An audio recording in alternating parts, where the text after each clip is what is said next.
Hello and welcome to Learning with Love with Mrs. Sands, and I am Mrs. Sands. This is your one stop for all information on homeschooling and all its secrets that I will reveal to you. So subscribe and ring that notification bell so you don't miss a video or a trick. Today we're going to talk about homeschooling styles. There are several different homeschooling styles. This includes traditional homeschooling, unschooling, Charlotte Manson method, and the Montessori method, and the classical education. So let's start with traditional homeschooling. Traditional homeschooling refers to the practice of educating children at home, typically by a parent or guardian, rather than sending them to a traditional public or private school. The curriculum and methods used in the traditional homeschooling are often based on those used in traditional schools, with the focus on subjects such as maths, science, reading, and history. One of the main benefits of traditional homeschooling is that it allows for higher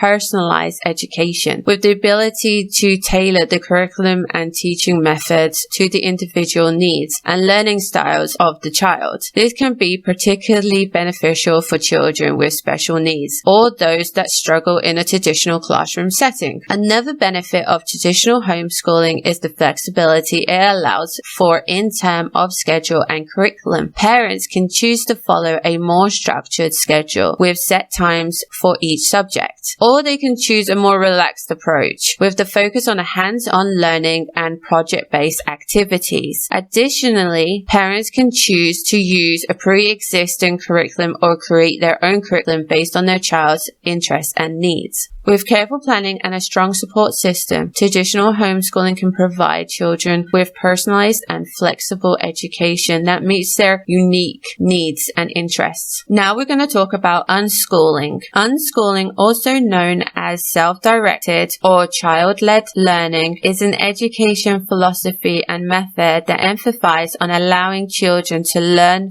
through their natural curiosity and interests, rather than through a structured curriculum or set of lessons. Unschoolers believe that children have an innate desire to learn, and they will naturally seek out information and experiences they need to thrive when given the freedom to do so. One of the main benefits of unschooling is that it allows a highly personalized education, with the child being able to learn at their own pace and in their own way. This can be particularly beneficial for children who struggle with traditional classroom settings, and it allows them to learn in a way that is more natural and comfortable for them. Another benefit of unschooling is that it allows children to develop their own interests and passions, rather than having to conform to the predetermined curriculum. This can lead to a greater sense of achievement and motivation in learning, as children are able to pursue topics that they are truly interested in. Unschooling also allows for a flexible and adaptable approach to education, with the ability to incorporate real-world experience and hands-on learning opportunities. For example, a child interested in cooking might learn math by measuring the ingredients and learn science by understanding the chemical reaction that can happen during cooking. It is important to note that unschooling is not for every family and every child, and it's important to weigh the pros and cons before making the decision on this type of education. The next homeschooling style I'm going to talk about is Charlotte Mason. The Charlotte Mason method, also known as the Mason method, is an educational philosophy and method that emphasizes the use of living books, nurture study, and the focus on good habits and character. Developed by a British educator, Charlotte Mason, in the late 19th century. The method is based on an idea that children should be exposed to the best that has been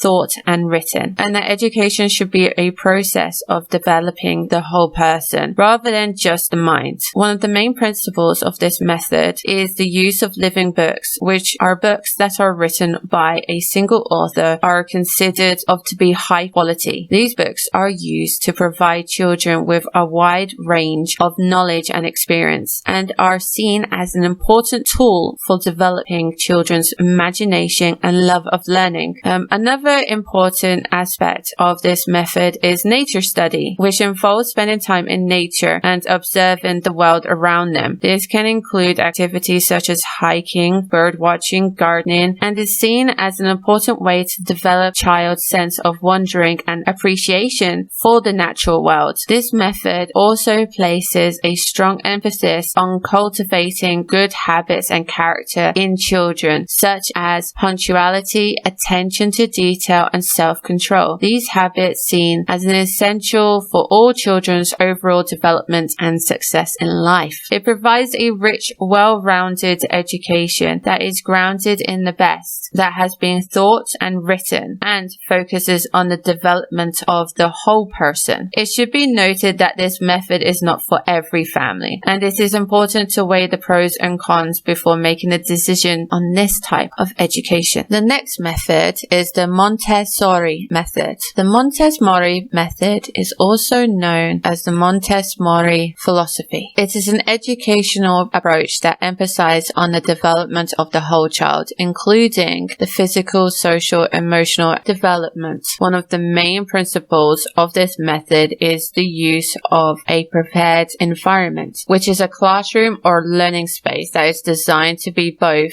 pleasing and functional, with a variety of materials and resources that are accessible to the child. The materials are designed to be self-correcting and encourage the child to explore and discover on their own. Another important aspect of this method is to empathize on the child-centered learning, which means that the child's own interests and needs are the prime focus of the education. Children are encouraged to explore and learn at their own pace and in their own way, and teachers act as guides rather than an instructor. This method also places a strong emphasis on developing independence and self-regulation in children. Children are encouraged to take responsibility for their own learning and to develop the responsibility to focus and concentrate. This helps children to develop self-motivation, self-discipline, and self-confidence. It should be noted that this method is not for every family, and it is important to weigh the pros and cons before making this decision on this type of education. The next homeschooling style we're going to talk about is classical education. Classical education is an educational approach that emphasizes the study of liberal arts and the development of critical thinking skills. The classical education method is based on the idea that education should be grounded in the study of the great works of the Western civilization, and that it should be structured to follow the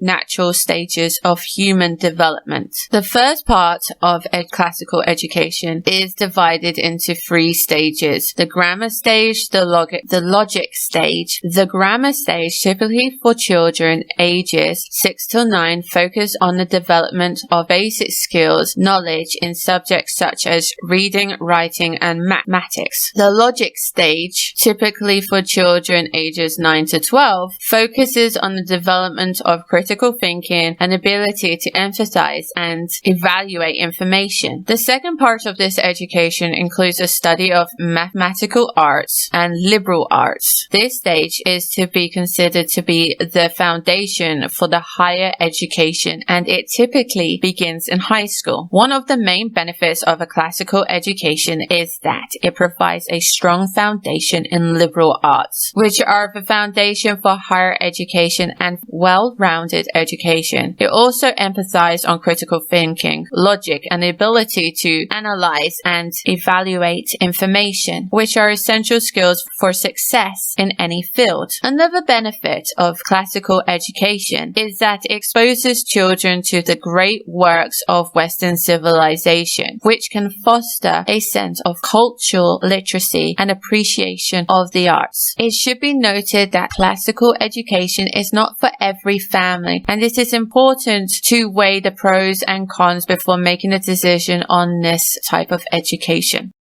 This is Learning with Love with Mrs. Sand, and I am Mrs. Sand. I hope that you enjoyed this video. Please leave a like, subscribe, and ring that notification bell if you'd like more videos and content on homeschooling. I have been homeschooling for over 10 years and I am ready to spill my secrets and give you all the tips that I can to make your homeschooling journey the best that it could possibly be. Goodbye for now, and I hope to see you in the next video.